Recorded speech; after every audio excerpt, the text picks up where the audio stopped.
민주당 얘기해보죠. 민주당에서는요, 지금 공천 검증 과정하고 있죠. 근데 여기서 한두 명이 언론에 주목받으면서 계속 잡음이 일고 있다고 합니다. 먼저 첫 번째. 보복운전 논란으로 공천 자격심사에서 부적격 판정을 받았었잖아요. 이러자 아니 내가 운전한 거 아니라니까요. 대리 운전기사가 했습니다. 그리고 나중에 찾았어요. 라고 주장했던 이 사람과 관련된 얘기입니다. 대리운전을 본인이 했다라는 분이 나오셨습니다. 이틀 전에 최종적으로 변호사 사무실에서 거기 와서 한 2시간여 동안 이제 변호사가 질문하고 사실 확인서까지 다 작성을 했고요. 그분이 1월 6일부터 1월 12일까지 당과 의원실 모두 20차례를 전화를 해서 아무도 근데 연결이 안 됐다가 마지막으로 최종적으로 이제 당 통해서 저한테 연결을 해주셨습니다. 당에서 결정은 안 했죠. 아직 제출은 안 했죠. 추가 서면, 그러니까 추가 서류를 제출했습니다. 자, 이경전 부대변인 지금 라디오 인터뷰에서 분명히 그랬잖아요. 대리운전 기사를 찾았고 변호사가 만났고 뭐 사실 확인서 썼고 그러면서 이 서류를 제출했다고 했는데 그런데 어떻게 된 거예요? 네, 그 추가 서류 제출 못했습니다. 지난달 18일이죠. 이 보복운전 논란으로 공천 부적격 판정을 받았던 이경전 부대변인, 이 자신의 결백을 입증해줄 이 운전대를 접은 대리기사를 찾았다면서 당에 추가 서류를 제출하겠다고 했었는데요. 이 이의 신청을 했는데 어제 민주당 이의신청처리위원회는 비공개 전체 회의를 열고 이 건을 기각 처리했습니다. 이 이의 신청 이후에 3차례에 걸쳐서 서류 심사를 했지만 이전 부대변인 주장을 이제 받아들이기 어렵다 이렇게 판단한 겁니다. 결국 이전 부대변인에게 이 대리기사 업체로부터 내용 증명서를 받아서 서류를 보완해라 이렇게 요구를 했는데 이전 대변인은 이 기한 내에 서류를 결국 제출하지 못한 겁니다. 그러니까 서류를 제출하겠다고 했는데 못했고 근데 그때 분명히 사실 확인서를 대리기사가 써줬다 그랬었잖아요. 예, 저희가 그때 기사를 쓰기도 했었는데 2년 전에 보복운전을 했던 대리기사를 찾는다며 현수막까지 내걸었었고 그 기사를 찾았다고 분명히 말을 했습니다. 이 기사의 기억을 토대로 사실관계 확인서를 작성해서 당에 제출했다고 했었고요. 또 2심 재판의 증인으로도 세울 계획이었다 이렇게 말을 했습니다. 그 대리기사는 당시 이 속도를 줄였을 뿐 보복운전은 아니었다 이런 입장을 말했다고 합니다. 자, 최병묵 의원님, 이게 좀 어떻게 된 걸까요? 그러니까 이경전 부대변인 말대로 사실 확인서를 그 대리기사라는 사람이 정말 썼다면 내용 증명이 뭐 별건가요? 그렇죠. 그 사실 확인서를 증명하는 것만 첨부해서 찾아가면 돼요. 뭐 공증 뭐 이런 걸 통해서 하면 그걸 내면 되거든요. 그래서 저는 그 당시에도 제가 말씀드렸지만 사실 확인서를 제출했다는 그 대리기사의 그 증언이 정말 맞냐? 그 부분부터 검증해야 된다. 제가 아마 이런 말씀을 드린 걸로 제가 기억을 하는데 그러니까 만약에 저 이경전 부대변인이 대리기사를 찾고 그 내용을 확인했다는 것이 진짜라면 그러면 내용 증명도 못 냈을 리가 없다. 저는 이렇게 봅니다. 그렇다면 너무 과장해서 얘기를 했던 것이 아닌가 이렇게 판단할 수밖에 없다고 봅니다. 양은경 변호사님. 자, 사실 확인서는 썼는데 내용 증명은 못 냈다. 자, 사실 확인서와 내용 증명이 뭐가 다른 거예요? 이게 지금 사실 그 제출 주체가 달라요. 지금 보도 내용을 보면은 대리기사로부터 지금 이경전 부대변인이 받았다는 게 이제 사실 확인서인데 이번에 이제 지금 이의 신청을 하면서 그쯤 이의 신청 심사하는 쪽에서 요구를 했던 것은 대리기사 본인이 아니라 대리기사 소속된 업체에서 내용 증명을 요구를 했던 거예요. 그러니까 대리기사가 만약에 그때 출동을 했다 그러면 업체에도 기록이 있을 거잖아요. 그렇죠. 단독으로 영업하는 것이 아니면은 이 기사가 몇 시에 누구의 요청을 받고 출동했다라는 그거를 갖다가 달라고 그랬는데 그 내용 증명을 지금 제출을 못한 거예요. 그러니까 어떻게 보면 이 대리기사의 말을 자체를 믿을 수가 없다. 뭐 그렇게 판단했다고 볼 수 있지 않을까 싶은 이제 지금 맞춰보면 이제 그런 정황이긴 합니다. 아, 그렇군요. 그러니까 제3자가 보면 같은 얘기다 이거죠. 대리기사가 사실 확인을 해주면 그 사실 확인이 진짜라면 대리기사 업체에서 똑같은 얘기 아닙니까? 결국 진짜라면 뭐 전혀 문제가 안 되는데. 그렇죠. 그런데 그걸 못 냈다는 얘기는 그게 진짜가 아닐 가능성이 있다는 얘기죠. 자, 뭐 본인은 계속 아니라고 주장하니까 이게 뭐 진짜인지 아닌지는 시간이 갈수록 이게 본인한테는 좀 불리해질 것 같습니다. 자, 이경전 부대변인 해봤고 이경전 부대변인과 달리 예비 후보자 검증을 통과한 사람들은 이번에는 또 면접 심사를 받아요. 면접. 어제도 이재명 대표 면접 받았다고 했잖아요. 근데 이번엔 그 면접 내용이 도마 위에 올랐습니다. 특히 논란이 됐던 건 뇌물수수 혐의로 재판에 넘겨진 돈봉투 부스럭거리는 소리까지 들렸다라고 했던 바로 이 사람입니다. 그 돈봉투 소리는 들어보셨습니까? 악질적인 증거 조작인데 들어봤는데 예. 인위적으로 녹음 파일을 가공을 했더라고요. 잡음 소리 들리는 거를 돈봉투 소리다 이렇게 조작을 했던데 내 재판 관계 과정에서 예. 분명하게 공개하겠습니다. 그러니까 그 돈봉 소리가 그냥 이 소리가 나는 거예요. 칙칙 소리밖에 없는 거죠. 아, 자, 이게 핵심이 되는 게 한동훈 당시 법무부 장관이 체포동의안 표결하기 전에 국회 본회의장에서 돈봉투 부스럭거리는 소리까지 들렸습니다라고 하니까 막 야당 의원들이 반발하고 나중에 노웅래 의원은 돈봉투 소리, 마이크 이거 이 소리예요, 북북 소리 뭐 이런 그러니까 옷깃 소리 뭐 이런 식으로 얘기를 했거든요. 그래서 재판이 열렸어요. 1심에서. 본인은 돈봉투 소리 따라 아니라고 했는데 1심 재판은 어떻게 나왔었습니까? 1심 재판은 지금 이제 노웅래 의원회에서는 아직 재판이 진행 중이고요. 이제 앞서 나온 그 지금 돈봉투 관련 재판은 이제 윤관석 의원이 실형 선고를 받은 것인데 아하, 예. 조금 내용이 다르기는 합니다. 이제 그 송영길 당대표 경선을 앞두고 이제 의원들한테 돈봉투를 돌렸다는 게 앞선 지금 판결이 난 사건이고 이 사건 같은 경우는 이제 그 노웅래 의원이 그러니까 불법 정치 자금을 사업가 다른 박모 씨로부터 받았다. 그래서 6천만 원 정도 그 혐의로 이제 불구속 기소가 된 건데 이게 뿌리가 같은 거예요. 그래서 지금 같이 얘기가 되는데 이 뿌리가 뭐냐면 이정근 전 사무부총장의 녹취 파일. 그래서 다 지금 이런 내용들이 나왔기 때문에 아마 비슷한 같은 종류의 사건들로 이제 지금 이렇게 얘기가 되고 있는 것이거든요. 예. 그런데 어쨌든 이것은 별도의 사건으로 아까 지금 한동훈 당시 법무부 장관이 지금 국회에서 체포동의안 설명을 했었죠. 예. 부스럭거리는 소리도 났다. 그리고 이게 돈봉투 사건하고도 연관이 있다. 그리고 그 사건에 연관된 20명의 국회의원들이 지금 이 자리에 계시는데 이거 어떻게 표결하실 거냐라고 해서 그렇게 도발을 했기 때문에 어떻게 보면 체포동의안이 기각된 거 아니냐 이제 그런 얘기 나왔었어요. 자, 그런데 양은경 기자, 말씀 끊어서 죄송한데 이 정도라면 이렇게 궁금하잖아요. 지금 논란이 많잖아요. 그러면 면접했을 때 면접관들이 그 돈봉투 부스럭거리는 소리 뭐라고 나왔는데 그건 어떻게 된 거예요? 그 질문을 했습니까, 면접관들이? 그게 정말 이해할 수 없는 측면인데요. 지금 뭐 노웅래 의원한테 물어본 기자들로부터 받은 답변으로도 그거는 정작 그렇게 물어보지 않은 것 같은 지금 그런 상황이에요. 면접장에서. 네, 뭐라고 그랬냐면은 뭐 질문을 그렇게 냈었어요. 본인의 기소 관련 내용을 언급한 후보가 있느냐라고 했는데 그런 건 없었다라는 이제 그런 답변을 이렇게 들었거든요. 면접관들 노 의원 얘기로도 사법 리스크에 대해서 본인이 설명하신다고 했잖아요. 하니까 뭐 면접관들이 얘기를 안 해서 내가 뭐라고 대답할 수가 없었다. 그러면은 사실 면접 시간이 짧기도 했지만 뭐 5분, 10분 그렇게밖에 안 됐다고 했잖아요. 그래도 가장 지금 노웅래 의원에 대해서는 가장 궁금하고 관심이 되고 규명돼야 될 사항이 지금 이 돈봉투 관련 문제인데 그 부분에 대해서 정작 물어보지도 않았다는 거죠, 제대로. 이 부분은 어떻게 보십니까? 일단 면접 시간이 너무 짧게 배정되어 있습니다. 그래서 그 사실 저런 문제들까지 다 물어볼 수 있을까라는 한계는 분명 존재하는 것 같고요. 아마 저 정도의 사안이면 이 서류 제출 과정에서 어느 정도 내용들이 다 들어가 있긴 할 겁니다. 그리고 공간에서 다 파악도 하고 있을 거라고 생각을 하고요. 그래서 면접 과정에서는 이 사람을 경선까지 올릴 것인가 말 것인가 이 정도에 판단하는 것인데 결국 이 수사 중인 사람 아니면 1심 결과가 나온 사람에 대해서 일단 민주당은 지금 무죄 추정의 원칙을 적용하겠다고 밝히지 않았습니까? 저는 뭐 민주당 소송입니다만 이건 민주당이 이제 앞으로 감내하게 될 부분일 것 같습니다. 왜냐하면은 지금 양당 모두 귀책사유 무공천 이거를 약속을 했기 때문에 이렇게 돼서 대법원 판결까지 가서 유죄가 났을 경우 그 당은 이제 의석을 하나 사실상 포기하게 되는 거거든요. 그렇기 때문에 저는 그 국민의힘이 지금 이제 민주당보다 조금 이 면접 기준이나 이런 게 늦거든요. 조금 며칠.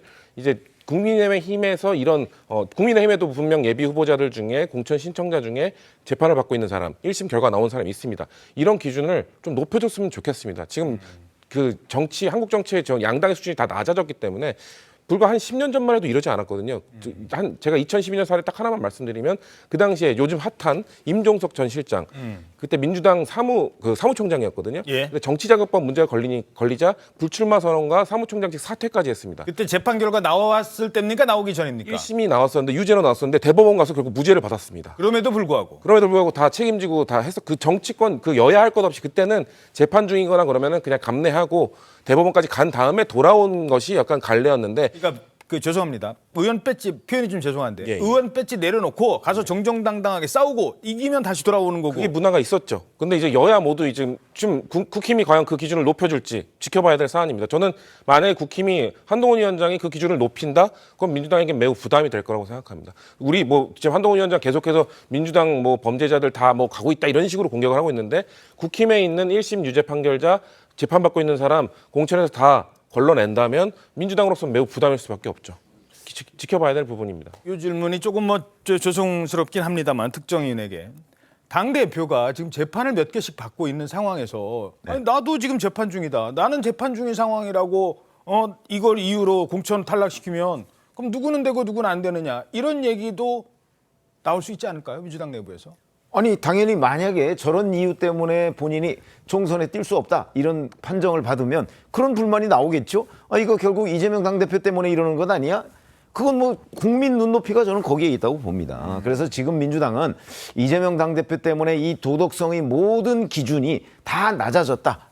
자꾸 국민의힘 얘기하시는데 국민의힘 볼 거 없이 민주당 자체 내에서 그 도덕성 기준을 높이면 돼요. 그러면 아마 그런 부분에 관해서 국민들의 평가를 저는 받을 수 있을 거라고 보고요. 사실은 뭐 이제 수사는 그렇다 쳐도 그리고 이제 1심 선고 나온 경우도 있어요. 황운하 의원 그렇죠, 징역 나왔죠. 3년의 실형이 나왔잖아요. 그렇게 나왔는데도 그분은 실형 나온 게 작년 11월입니다. 자, 그렇게 따지면 이제 2심, 3심이 아마 그 황운하 의원이 만약에 총선에서 당선이 되면 4월 총선에서 그러면 이 임기가 끝나기 전에 확정돼서 의원직을 상실할 가능성도 꽤 높아요. 그렇죠? 그러면 그런 거를 지금 공천심사위원들이 물어보지도 않고 그냥 나가서 국민의 심판을 받으세요 라고 하는 게 과연 국민들 눈높이를 볼 때 납득할 만한 수준이냐? 저는 그걸 묻고 싶습니다. 우리 공천심사위원님들한테. 예, 황운하 의원 얘기가 나왔으니까 잠깐 말씀드리자면, 자, 저 사안이 선거 때 있었던 게 아니에요. 울산시장 선거 개입이, 그러니까 의원 시절이 아니에요. 그 전에 있었던 일이에요. 근데 그때 공천 주냐 마냐 했을 때, 뭐 수사 상황인데, 이거는 모르잖아요. 하면서 줬어요. 재판을 얼마나 걸렸냐? 4년 걸려요. 1심 겨우 나왔어요. 그러면 그 사건이 만약에 나중에 유죄가 지금 1심에서 유죄가 나왔기 때문에 뭐 추론입니다만 대법원에서도 유죄가 나온다면 지난 4년 그리고 공천 받아서 또 국회의원을 한다면 그럼 그 몇 년 동안은 자격이 없는 사람이 자격을 한 거잖아요. 한동훈 위원장 표현에 빌리면 거의 뭐 지금 토해내야 될 의원 받은 세비 토해내야 된다는데 토해내야 될 세비가 엄청 많아지는 거잖아요.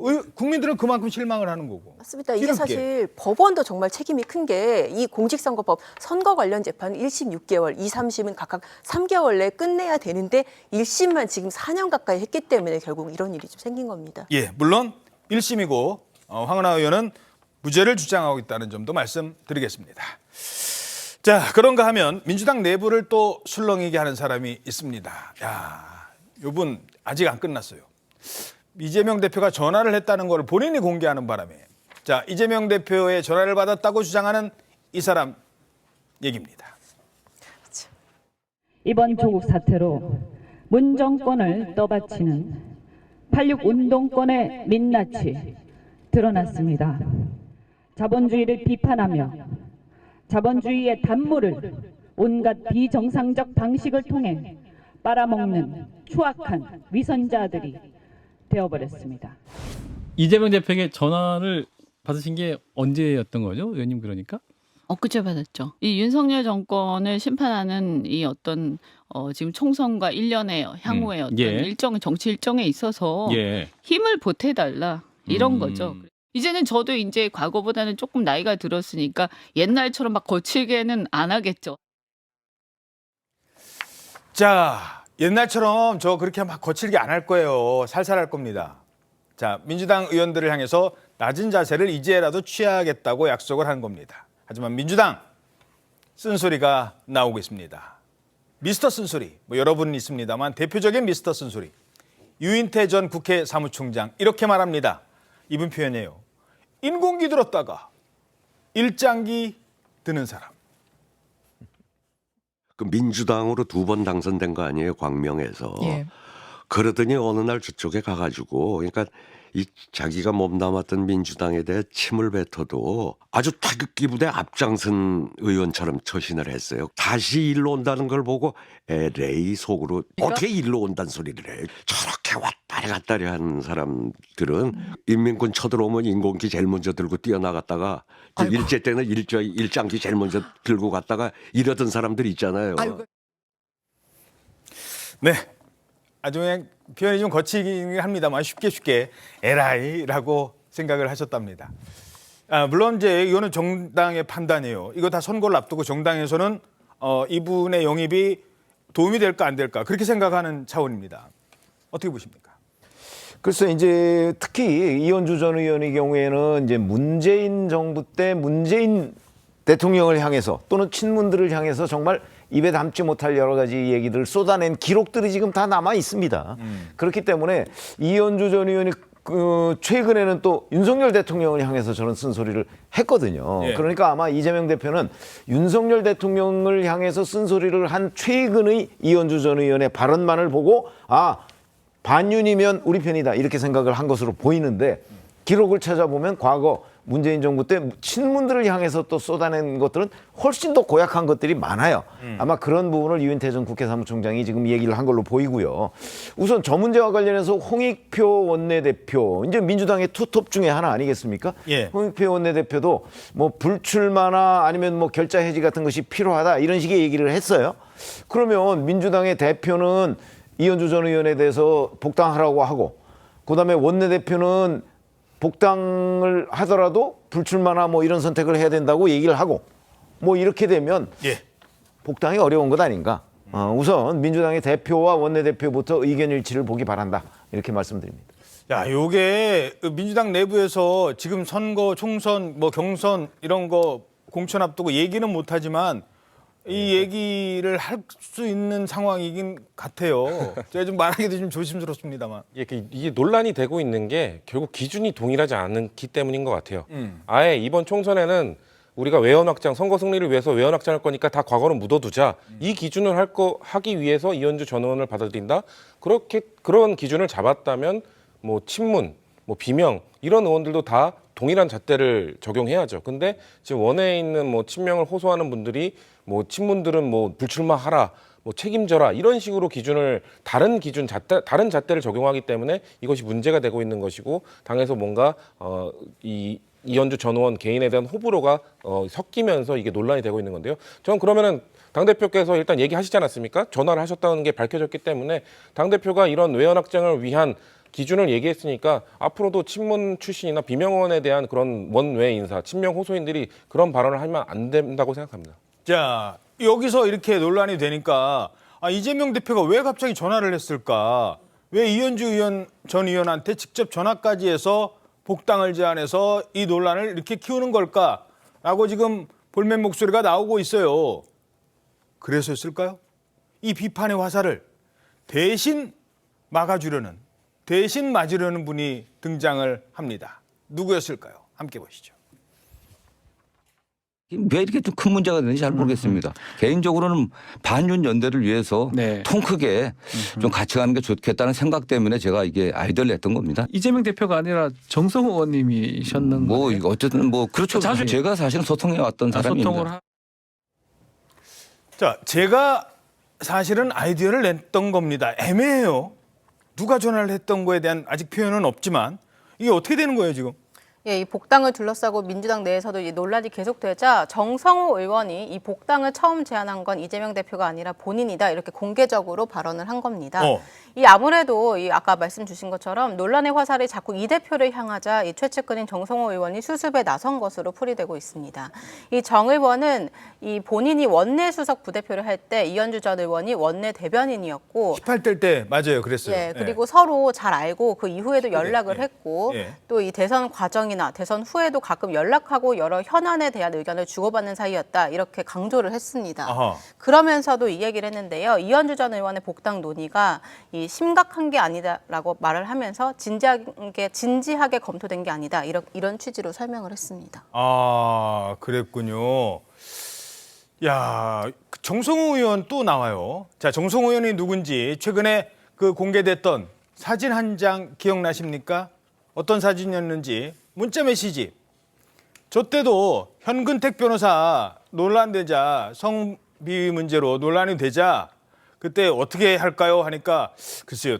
뭐 당직 자격 정지는 돼야 하지 않을까요? 이러면 공간이 컷오프 대상입니다 하니까 너무 심한 거 아닐까요? 그러면 좀 뭐 엄중 경고로 뭐 큰 의미는 없는 겁니다. 요게 공개가 됐고 결국 현근택 변호사는 불출마를 선언했습니다. 그런데 이 사안도 사실은 제가 한 겁니다. 일단 본인이 이재명 대표가 전화를 한 게 아니라 본인이 했다는 건지 아니면 본인이 아이디어를 내서 이재명 대표가 했다는 건지 이것도 조금 애매하긴 하죠. 근데 전체적인 맥락을 보면 본인이 전화를 했다는 것처럼 느껴지는데요. 저는 아이디어를 냈다. 그래서 그동안의 소통을 계속 해왔다. 라고 하는 거는 본인이 전화를 했다는 얘기 아닌가요? 그러면 이현주 대표는 그런데 이현주 전 의원 얘기는 이재명 대표가 직접 전화를 했다고 했단 말이죠. 예. 그럼 우선 사실관계 자체가 다르고 그리고 아까 말씀하셨지만 자 그러면 비명계에 대해서는 그동안에 여러 가지 문제 때문에 비명계 뭐 나가라 뭐 이렇게 얘기하는 친명계들이 굉장히 많잖아요. 예.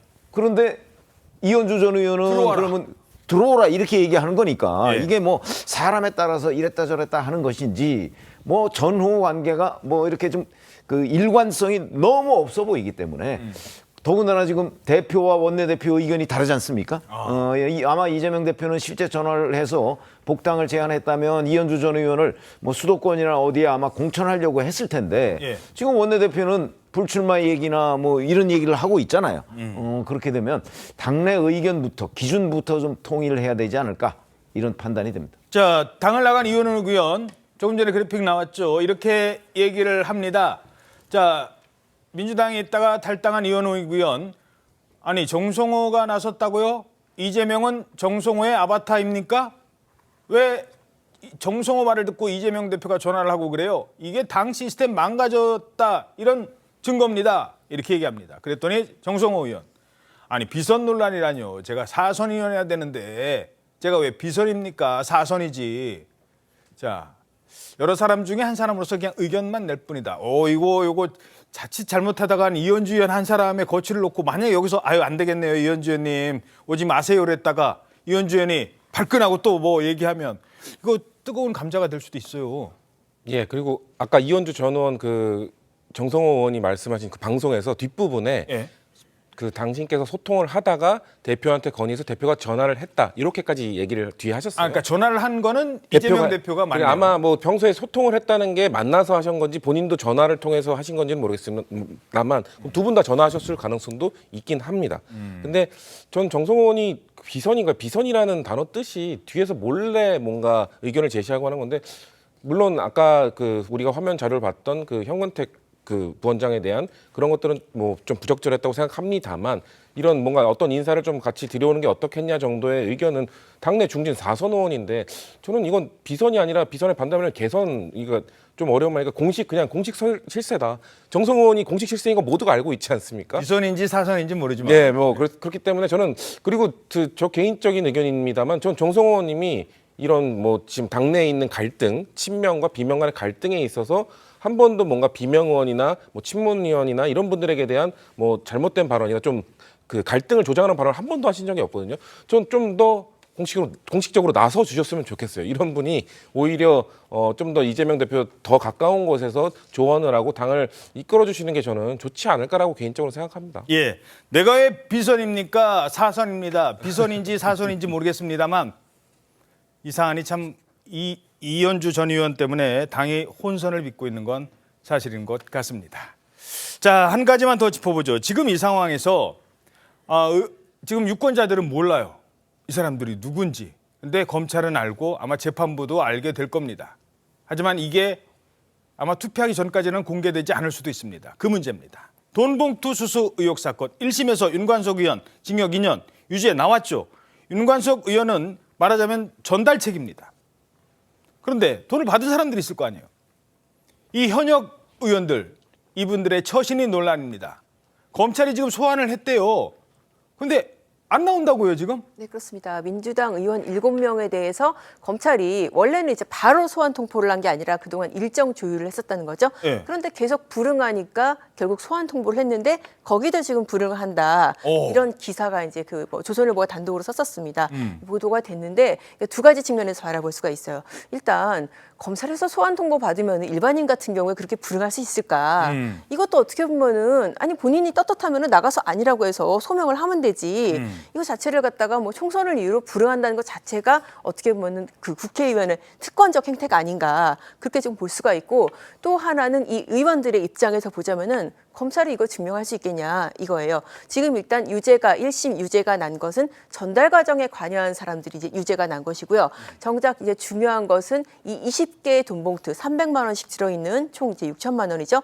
이 돈이 전달된 게 지금 이제 검찰의 이 지금 공소사실 구성으로는 이 송영길 지지 모임에서 참석한 의원들한테 전달을 했다는 것인데 이게 과연 이 20명한테 20개가 다 돌아갔느냐 그 부분에 대한 입증이 됐느냐 그 부분이 약간 좀 아직 덜 된 것이 아닌가 이제 그런 느낌이 있다는 거예요. 두 가지 제가 이거 팩트도 팩트 체크입니다만 두 가지 일단 잠시 뒤에 질문 드리고 자 이런 생각이 들 거예요. 의원 입장에서는 아니 내가 받았는지 안 받았는지는 그거는 검찰이 밝혀야 되는 거고 그리고 난 안 받은 거고 본인 주장은 그런데 소환하라고 해서 갔다가 언론에 다음 날 윤관석 유죄 그리고 의원들 줄소환 그중에 한 사람은 이 사람 그러면 이건 뭐 내가 안 받았다고 해도 이것만으로도 총선 앞두고 나한테는 엄청난 악재고 이러면 출마조차도 못하게 될 수도 있는데 지금 나보고 가라는 거냐. 민주당 입장이니까 그 얘기 좀 잠깐 해주시죠. 그것도 좀 들을 필요는 있어요. 일단. 뭐 의원들의 입장은 그럴 것 같습니다. 근데 그렇기 때문에 불출석을 하는 것이죠. 그리고 근데 당에서 전 그래서 원래 이 돈봉투 사건이 터졌을 때 당 내에서 냈던 목소리가 뭐냐면은 이 전수조사를 해야 된다. 당 의원들로부터 전수조사를 해서 만약에 내가 여기에 연루되어 있거나 뭔가 혐의가 조금이라도 입증되면 그 당에서 징계를 받고 정기 은퇴까지 하겠다는 서약까지 받아야 된다. 그래야 뭔가 이 이후에 재판이 이루어졌을 때 당이 피해를 최소화할 수 있다라고 주장을 했었는데 당연히 받아들여지지 않았죠. 그래서 지금 이 혐의에 있는 7명의 의원들도 뭐 오히려 이런 걸 찌라시로 막 돌고 있지 않습니까?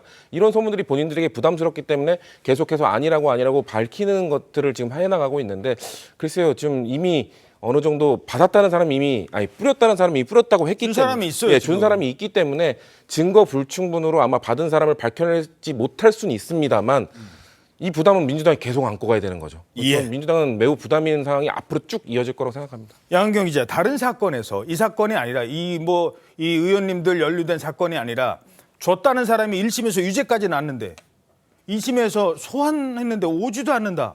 이런 사건이 있을까요? 저도 사실 뭐 이런 경우는 좀 드물긴 한데 지금 유일하게 압수수색까지 들어가고 강제수사 들어간 게 이제 그 녹취록에 나왔던 이른바 이정근 녹취록에서 이름이 언급된 그렇죠. 누구는 얼마를 더 달랬어. 그렇죠. 그래서 내가 졌어. 뭐 이런 맞습니다. 그러니까는 지금 이성만 의원과 뭐 인천 2명 그래가지고 그 두 사람의 실명이 언급된 사람에 대해서는 뭐 사무실 압수수색도 하고 이제 뭐 그렇게 소환도 하고 했었는데 나머지에 대해서는 거기에 참석했다는 것만 일단 지금 드러나 있고 실제로 이 사람이 돈을 받았는지 그 부분에 대해서 조금 아직까지는 뭐 물론 이제 검찰이 카드를 갖고 있으면서 오픈을 안 했을 수도 있습니다만은 지금까지 드러난 것으로는 입증이 약간은 덜 된 것이 아닌가 그런 생각이 들긴 합니다. 예, 알겠습니다.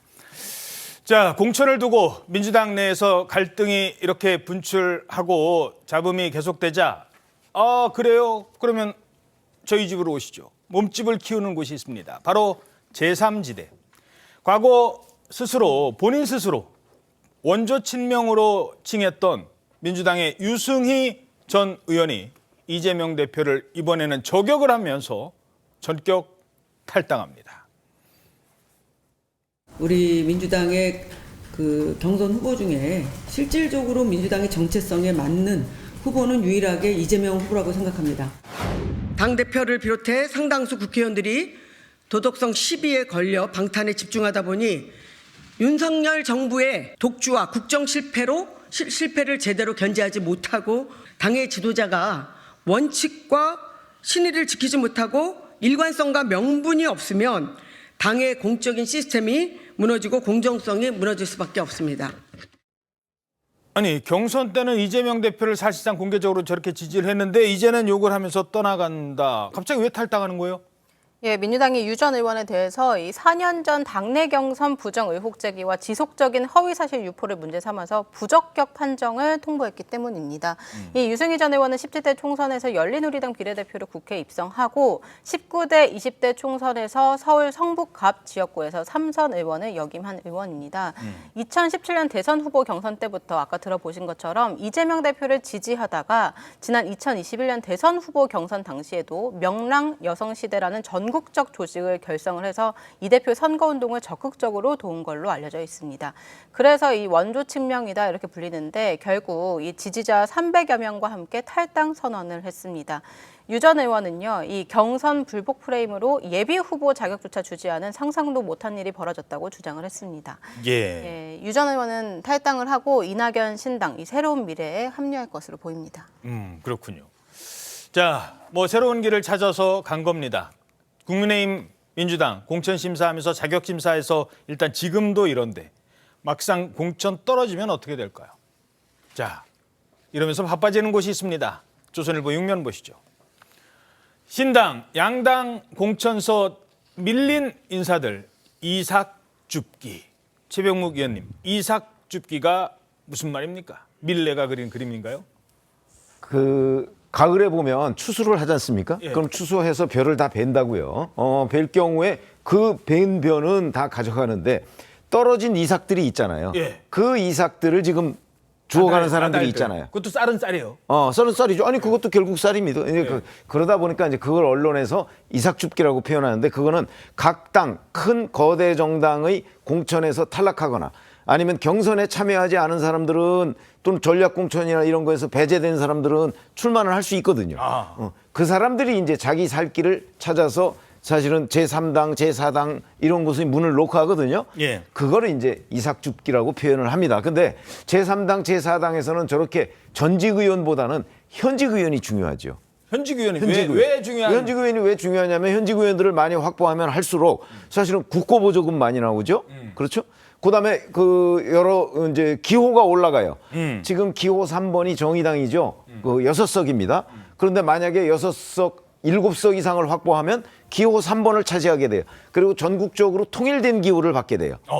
그러니까 뭐 경상도에서든 전라도에서든 다 기호 3번을 받게 돼요. 수 있는 거죠. 그렇죠. 그러니까 그런 것들은 굉장히 중요해요. 그러니까 제3지대에서는 현역 의원의 확보에 지금 혈안이 돼 있죠. 근데 자기네들이 확보하고 싶다고 할 수 있는 게 아니고 결국은 제1당과 제2당이 그 공천을 하는 과정에서 현역 의원을 뭐 공천 탈락시킨다든가 하면 그 사람들이 이제 그 제3지대를 선택하면 그 기호 3번까지도 가능하지 않을까 이렇게 판단이 됩니다. 자, 지혜님께서 이제 이삭줍기에 대해서 기호 3번까지 말씀을 하셨으니까 제가 이 표현은 좀 죄송합니다만 이삭이라고 이제 표현을 한다 보니까 아까 말씀하신 것 중에 이제 시현님이 쌀은 쌀이라고 했어요. 그죠? 이게 쌀인 쌀인 이유가 왜 중요하냐면 이분들이 설사 공천에서 떨어지고 다음에 출마하지 못해서 이제 이번 국회를 끝으로 국회가 끝났다 하더라도 이번 국회는 5월 말까지는 계속됩니다. 네. 5월 말까지 표결이 많이 남아 있어요.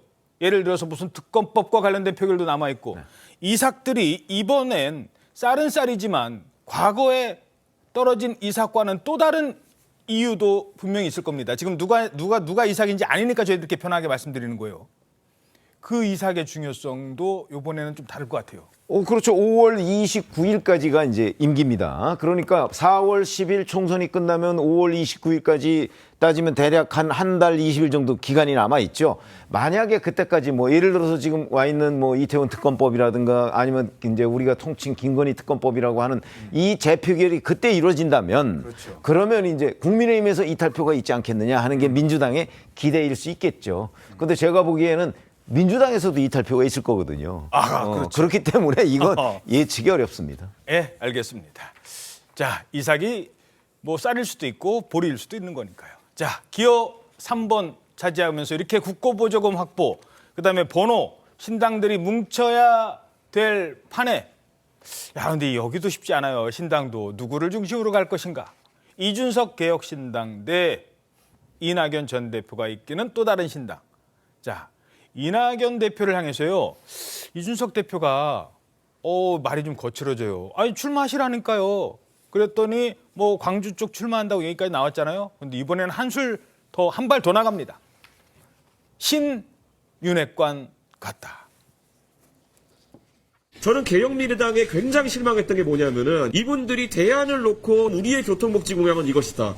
우리의 병력수급 정책은 이것이다. 이게 아니라 이준석 얘기밖에 안 해요. 저는 개혁미래당이 제3지대를 하겠다는 사람들이 왜 거기 와서 이준석 대책위원을 하고 있습니까? 이준석 때문에 통합이 안 된다느니 이 대한민국을 개혁해야지 왜 이준석을 개혁하려고 달려듭니까? 저는 그분들한테 개혁당하고 싶은 생각이 없고요. 거기도 윤핵관이랑 다를 바가 없는 상황으로 가고 있어요. 이준석 대책위원회가 되어가고 있습니다. 저 사람들도 윤핵관이라니까요. 저 사람들도 이준석 대책위 같은 사람이래요.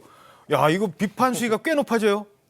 근데 좀 설득력이 없지 않습니까? 저는 자꾸 이준석을 개혁하려고 한다고 말을 했는데 저는 제3지대 뭐 제가 언급은 조심스럽지만 계속해서 이준석 대표가 이낙연 전 대표를 향해서 뭔가 바꾸라고 개혁을 요구하지 않았습니까? 어디 나가라, 개항을 나가라, 엄숙주의 걷어내라.